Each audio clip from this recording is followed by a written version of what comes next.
Wonderful. Thank you, everyone, for watching our recording here. We have some special guests today from SAIE. Samantha, Sean, and Stuart are joining us from Sevilla. They're going to share a little bit about themselves as well as our faculty-led program. This program is Mediterranean Diet and Sports Nutrition, and it's led by myself, Dr. Morgan Bathke. I'm the chair of the Nutrition and Dietetics program, as well as Michelle Pinzel, who is an assistant professor in world languages and interpreting. And we lead the course lectures in country. So while we're in La Crosse or wherever you're attending from. And then when we get to Spain, Samantha, Sean, and Stuart help us facilitate the faculty-led program. And so they're going to share a little bit about themselves as well. So I am an associate professor in nutrition and dietetics. I got my bachelor's degree from the University of Wisconsin-Stout. And while I was doing my degree, I studied abroad in Sevilla, Spain with SAIE. And so we're fortunate enough today that we still have this collaboration with the university where I studied to offer this faculty-led program. I then got my PhD in nutritional sciences at the University of Arizona. I did my dietetic internship through the Carondelet Healthcare System. It was an MNT focused internship. And then I did my MBA here at Viterbo. I've got some pictures of me. This is me and my daughter Madeline when she turned 1. She turned 1 in May of 2020. So we had just me, my husband, and her celebrating her first birthday. This picture's a little bit older. She just turned 5 last month. And then this picture here in the bottom is the first time that we ran our faculty-led program in 2018. We traveled to Granada for a weekend trip, which is still included. And we visited Alhambra, which is one of the 7 wonders of the world, and a great fun cultural experience that we have through this faculty-led program.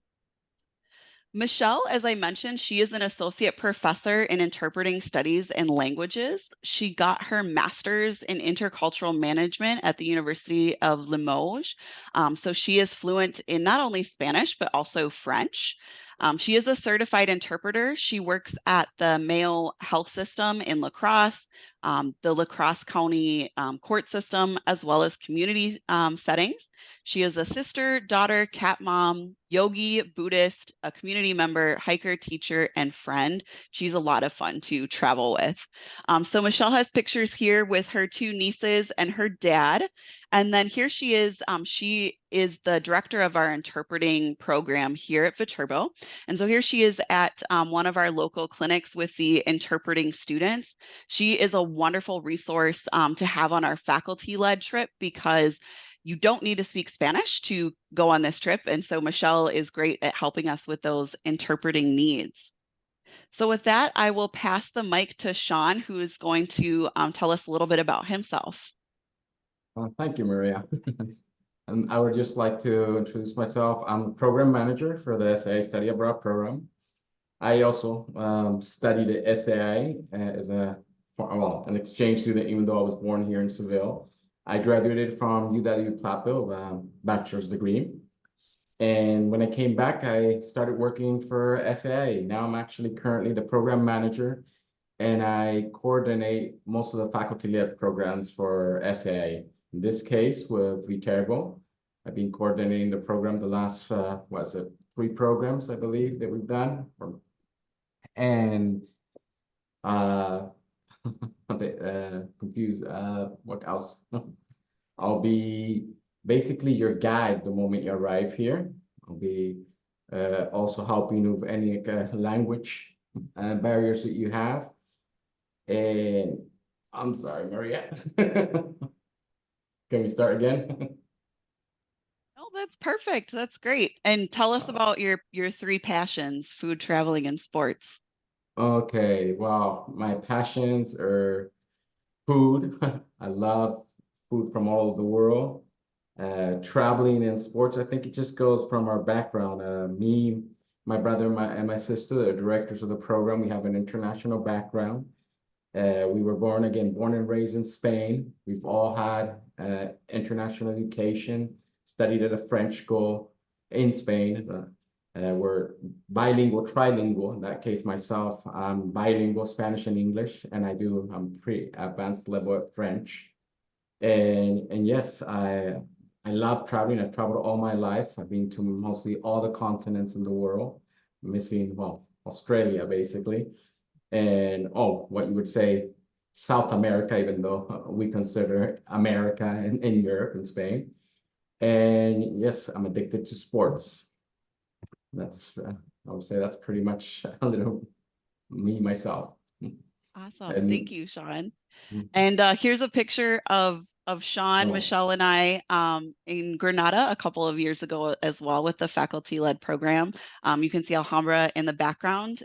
We go up to Albaicín and there's flamenco dancers and obviously an amazing view and just a wonderful weekend trip.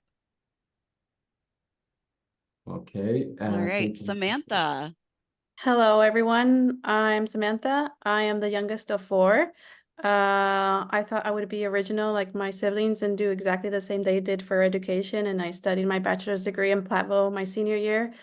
But when I came back to Spain, and I did also start working for SAI, years later, I decided to pursue my master's in London. So I spent 2 years there. And when I came back to Seville, then my siblings and I, my two brothers and I, we rearrange our titles, and now I am director, Stuart's resident director, and Sean is manager, program manager. But all in all, the three of us are the same. And while you're here, you're going to see the three of us quite often. The part that I'm in charge of for this program for Viterbo is mostly the housing.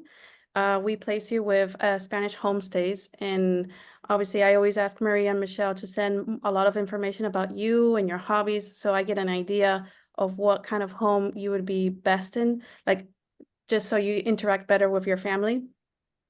Going back to what I see on the screen, I am bilingual. I can't say I'm trilingual. I was a very terrible student when I was in the French school. I do understand French, but I can't say I'm fluent. And my two passions are my two dogs, Stevie and Scarlet, which you can see on the screen. Stevie, he's the senior dog. He's almost 13, and Scarlet, she's about 5 or 6. She's a rescue. Both are rescue dogs, but Scarlet is from the pandemic. And then the above picture was from last year, 2023, when Stuart and I went to visit. We were in La Crosse, and we visited and we saw some alumni. Thank you, Samantha.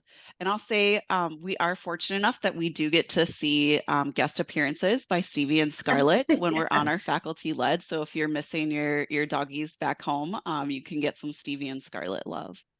They're very friendly. All right, last but not least, Stuart. Hi everyone. Yes, my name is Stuart. I'm the eldest of the four siblings. Yes, I was born here in Sevilla, and like Sean and Samantha mentioned before, also attended a French school. I love French. I can speak French very well.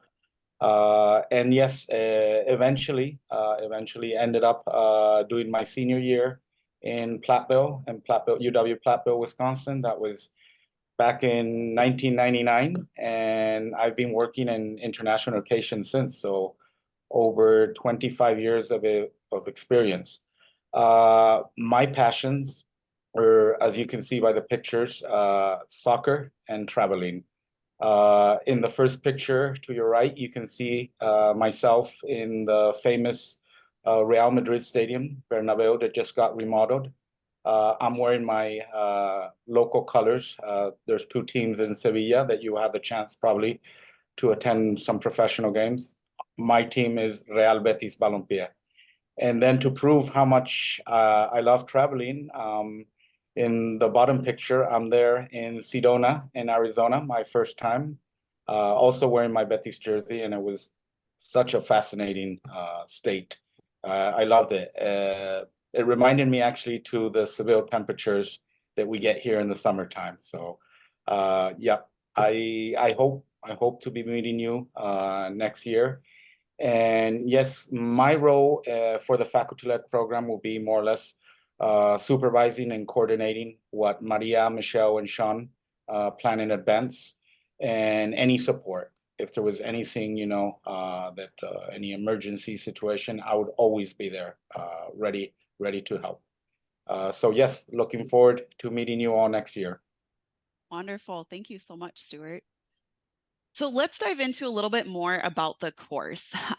In the spring semester, we will have a lecture series before we travel to Spain to make sure that you guys are ready for all of the experiences there. We'll cover sports nutrition, how you work with athletes, the Mediterranean diet, Spanish culture, how you work with interpreters.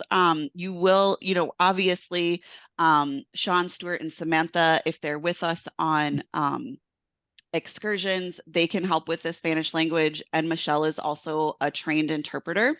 And working with interpreters isn't necessarily as clean and cut as you may think. There's a certain professional way to go about working with interpreters, so we'll make sure that you have that. We will go over some basic Spanish skills. So you don't need Spanish to take this course, but we want you to just sort of be able to have the basics when you're at your homestays and out in the community, that sort of thing. We'll talk about the interprofessional activities that we have. And we'll also talk about healthcare in the United States, because we'll have a lecture in Spain about what healthcare in Spain looks like. It's quite different.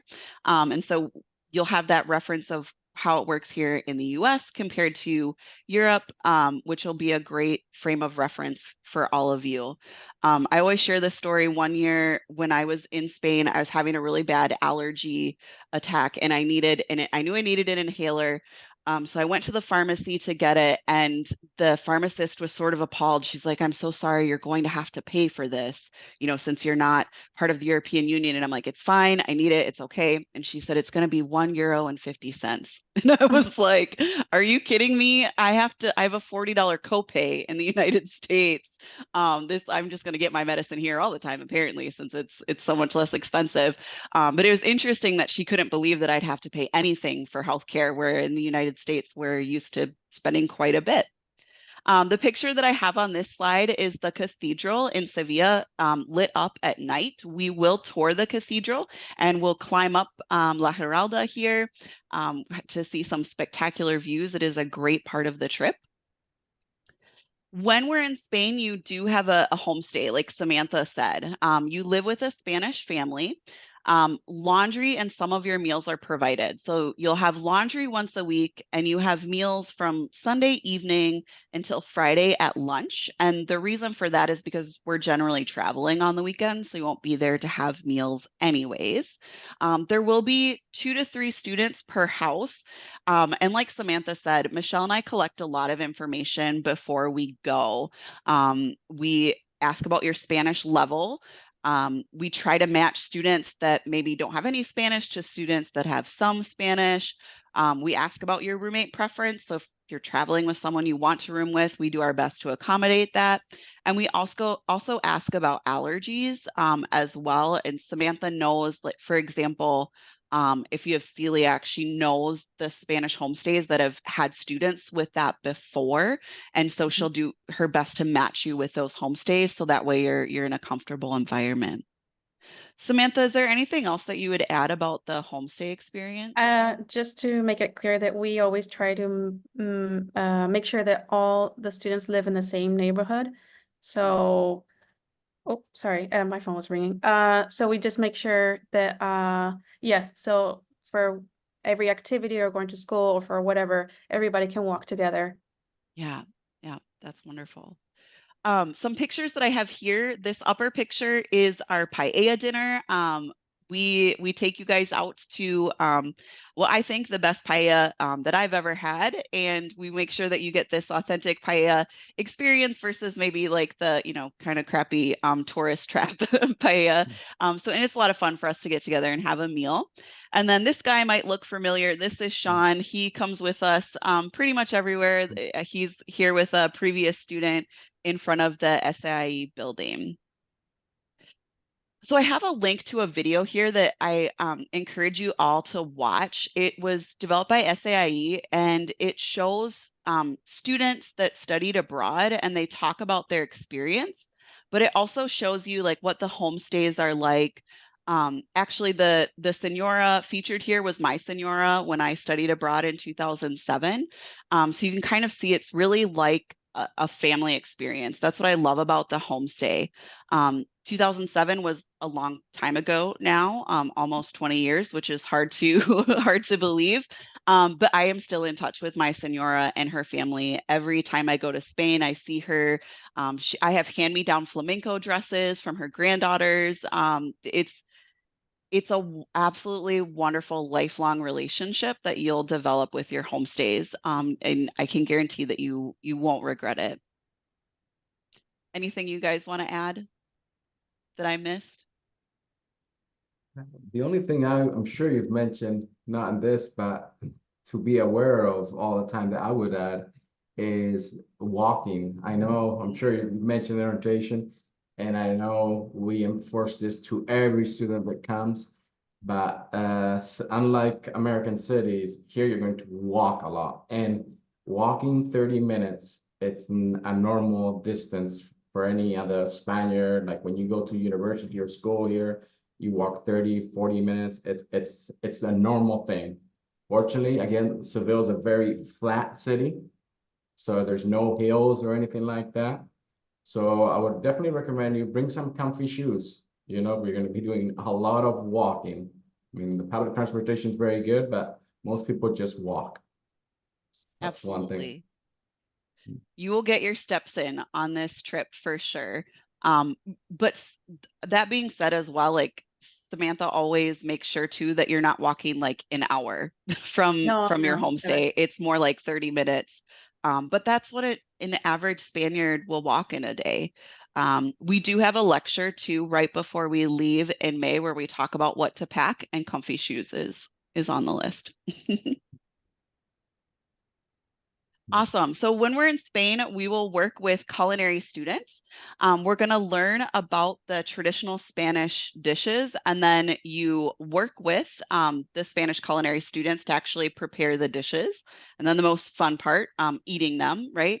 So you get to kind of have a hands-on experience about the Mediterranean diet that you learned about in the lecture before we came.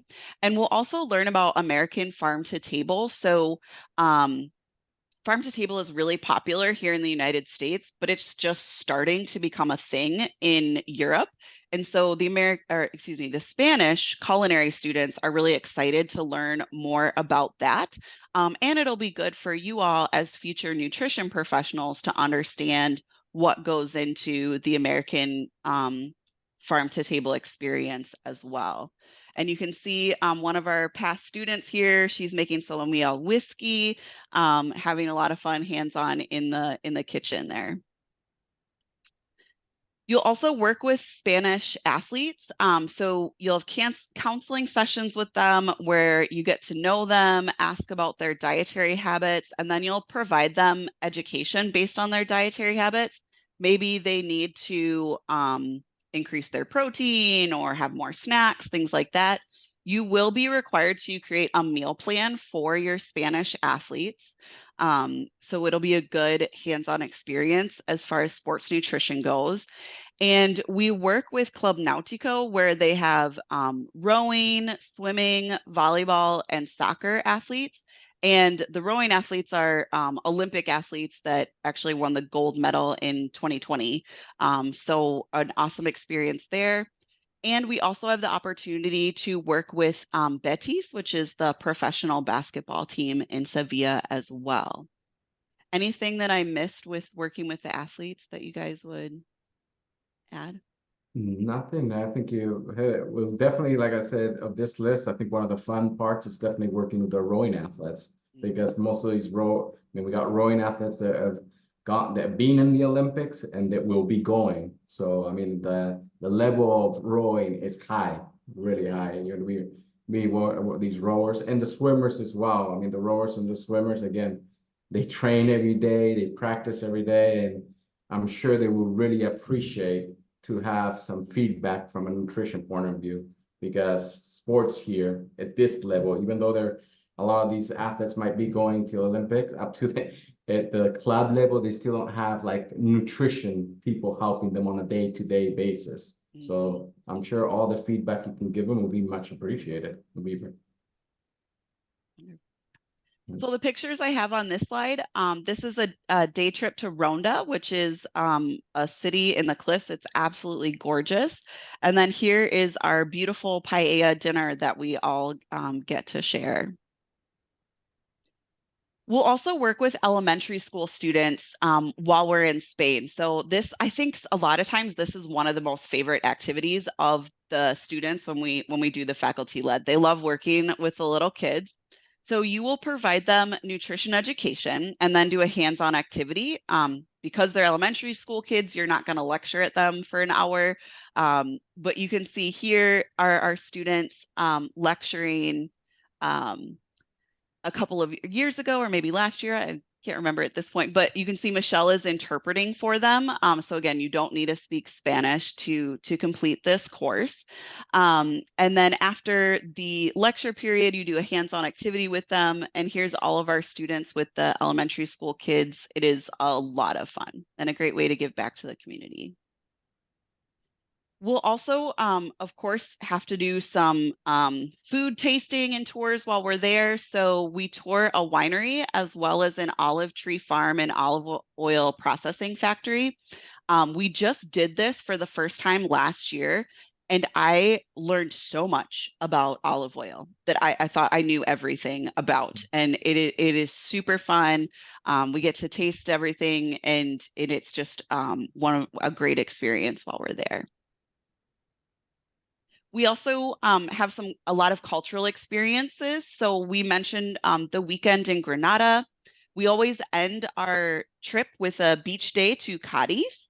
Ronda, as I mentioned, so that's here, this city in the cliffs, that's a day trip. And then you have a free weekend as well. Students, some stay in Sevilla to explore the city more. Some travel to Portugal because it's right, very close. You can reach it by bus. And some students go to Malaga, which is another beach city that's not too far from Sevilla. We also have kayaking included, which is, as we talked about the rowers, they have this amazing river available to them right in Sevilla. So it's a lot of fun to do the kayaking and to see the city from the water. We've also added flamenco classes. So we figured, we're talking to athletes about their activity, like we should maybe add some activity for us aside from walking everywhere. So we'll learn some basic flamenco steps, and we'll also attend a traditional flamenco show while we're there as well. So I'm really excited about this piece. We'll do some interprofessional work. So nursing students may attend the trip, interpreting students may attend the trip. We work with the Spanish culinary students. And I have to say that the students previously have built really good relations. Like, you're the same age as the culinary students. A lot of them, they've exchanged numbers, and the culinary students show you Sevilla and show you all the fun spots. So it's really a great relationship. We have an American chef that will be doing the farm to table lecture, and then Spanish physicians that will discuss healthcare in Spain and Europe, which will be a really good learning experience for all of you. I have a link here to an example of the course schedule. You can see all of the lectures that are included, as well as a tentative idea of what your day will look like in Spain. All of the things that we discussed are included here: the flamenco, the work with the athletes, the elementary school students. You also see, time slotted for lunch, which is at like 2 in Spain, not at noon, like we may be used to.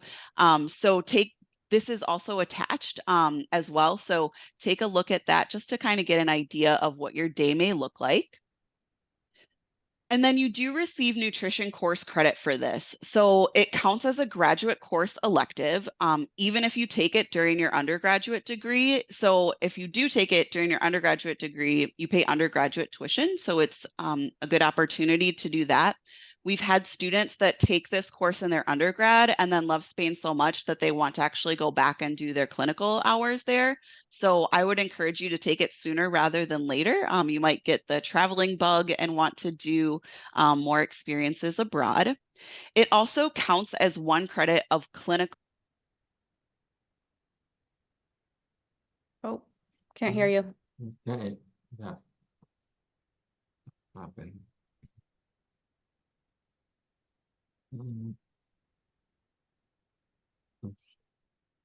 You can hear me, you know, Samantha? Yeah. Yeah, I think it's fun. Can you guys hear me now? Yeah. Yes. Okay. Yes. And my headset was beeping. Let me restart the It's recording. 40, Sorry. we went 45 minutes maybe. No, it's my headset was dying. Oh, Let me restart the recording here. Sorry. So you save 1 credit by doing this course because you'll take 1 less credit of that clinical work, which is a nice benefit of the course as well as building your resume to show that you have international experience, interpreting experience, interprofessional experience, all of those things. So let's get into some of the details. The program cost is about $3,900 per person. This is based on at least 10 participants. The more participants we have, the lower the cost will be, but we want it to be realistic. So what's included with that is basically everything that we've talked about. So your housing with the Spanish family, most of your meals except for the weekend, laundry once a week, all travel within Spain. So Granada, the beach, Ronda, all the cultural site admission costs. So the cathedral, the palace, Alhambra, the flamenco course, all of those things. International health insurance. So if something happens while we're there, you'd be covered to receive medical care and a souvenir photo book. What's not included is airfare. We found that going through a travel agent has become more and more expensive. So it's just much less expensive for you to book on your own. And of course, you can travel from anywhere. You're welcome to stay in Europe after the trip as well. But the good news is that you can book your airfare through the business office, so you can still use financial aid to pay for those things. Your weekend meals, any like souvenirs or clothing, what have you. Passport fees, if you don't have a passport already, I would encourage you to get one as soon as possible. Vaccination fees, if you have your standard vaccines from the US, you don't have to get any additional ones to travel to Spain, and any admission fees that aren't in the schedule. So if you go to a museum or something on your own, that wouldn't be included. You're generally able to apply your financial aid to study abroad, and you may get additional financial aid for studying abroad. I would encourage you to work with the financial aid office to figure out exactly what that may look like. And we do have a scholarship available through Viterbo specifically for study abroad. That's due December 31st of 2024. So the application process, it's going to be due October 1st of 2024. I have a link here to the application. You'll need to fill out a personal statement about why you'd like to study abroad, a recommendation from one of your professors, and a deposit of $200, and that goes towards your study abroad fee. And I have the information here for the study abroad office where you can send your application. And then lastly, I have all of our contact information for myself, for study abroad. I have a link here to SAIE. They have a website specifically just for our program, and a link to our Viterbo study abroad site for this faculty-led program.